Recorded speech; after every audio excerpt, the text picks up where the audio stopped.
In the year 380, Catholicism was made the official religion of the Roman Empire, saying, "We authorize followers to assume the title of Catholic Christians, but as for the others, they shall be branded heretics.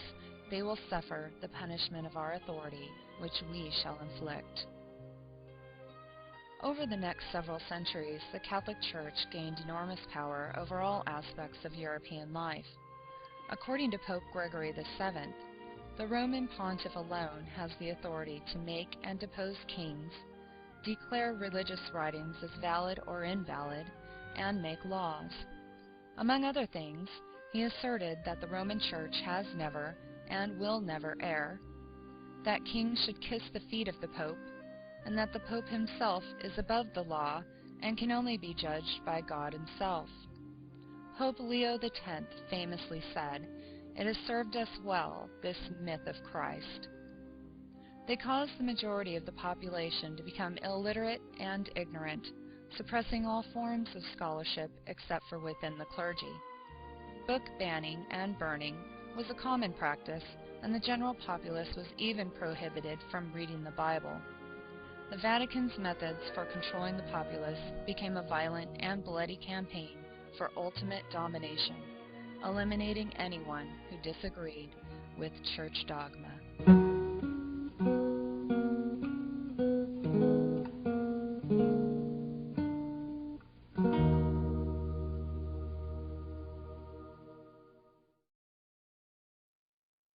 A series of Vatican-inspired wars called Crusades began in the year 1095 with the campaign for control of Jerusalem and lasted for over 250 years. Pope Urban II called for a Catholic army to be assembled and sent them forth against Muslims, Jews, and heretics. An estimated 3 million people died. The Pope had promised automatic forgiveness of sins to any crusaders who participated. A storm of savagery swept over the homeland of Yehoshua. Whole cities were massacred, atrocities committed against the corpses of the slain. In the year 1208, Pope Innocent III proclaimed a formal crusade against the Cathari and Albigensians in the south of France. He allowed for the confiscation of Cathari lands and promised the Crusaders divine clemency of any violence committed against Cathari heretics. After the razing of the town of Béziers, the commander of the Crusader army wrote to the Pope, telling him of the slaughter of 20,000 inhabitants, regardless of age, rank, or gender. The same commander famously said, "Kill them all, God will know his own," when asked how to distinguish a heretic from a Catholic. The extermination of the Cathari would continue for 30 years, during which an estimated 1 million people were murdered at the command of the papacy.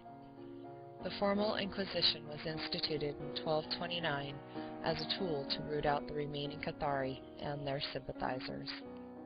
The Inquisition against alleged heretics became increasingly aggressive. Heresy was any teachings or ideas thought to be adverse to church doctrine. Pope Innocent III said, "Anyone who attempts to construe a personal view of God which conflicts with church dogma must be burned without pity." Those suspected of heresy were confined to prison for months during the investigation. The families of the accused were charged for the expenses of the confinement. Most often, their property was confiscated regardless of the outcome of the investigation. Those convicted were turned over to secular authorities for punishment, usually in the form of burning at the stake. In the year 1252, Pope Innocent IV authorized the use of torture in investigating heresy. The instruments devised for the torture chamber proved the sadistic and brutal nature of the men who applied them. They were designed to inflict as much pain as possible, and victims often confessed to imaginary crimes to escape the cruelty of the inquisitors. Inquisitors grew wealthy confiscating the property and possessions of heretics. Inquisitor Emmerich lamented that there are no more rich heretics. Even the dead were not safe from suspicion. Their bones were dug up, paraded through the streets, and burned, their heirs disinherited and their property seized.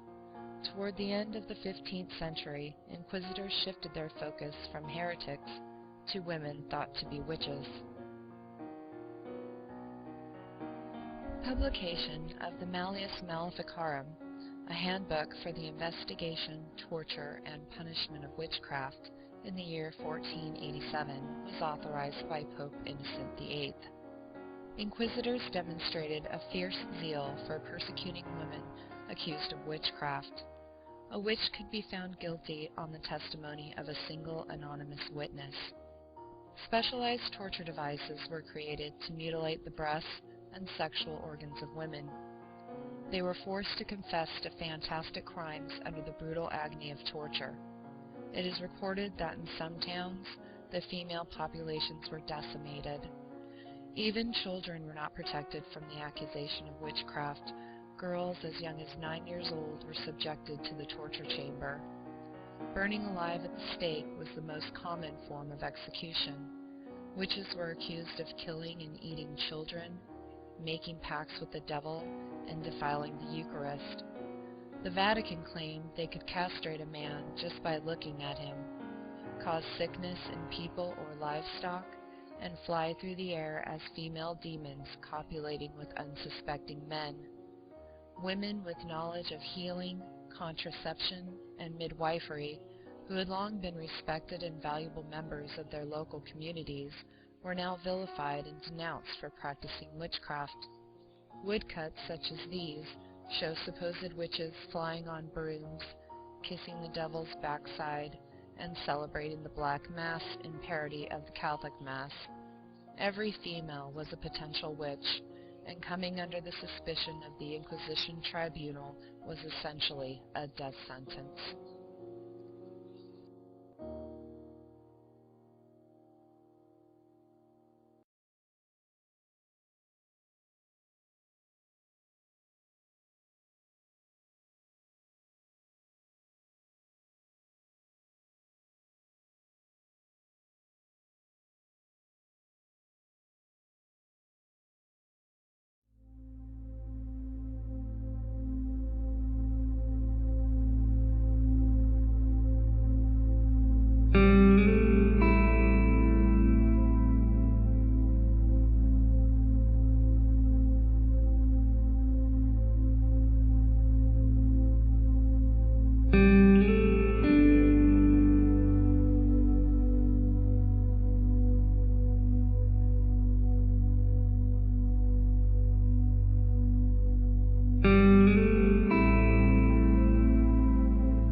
you.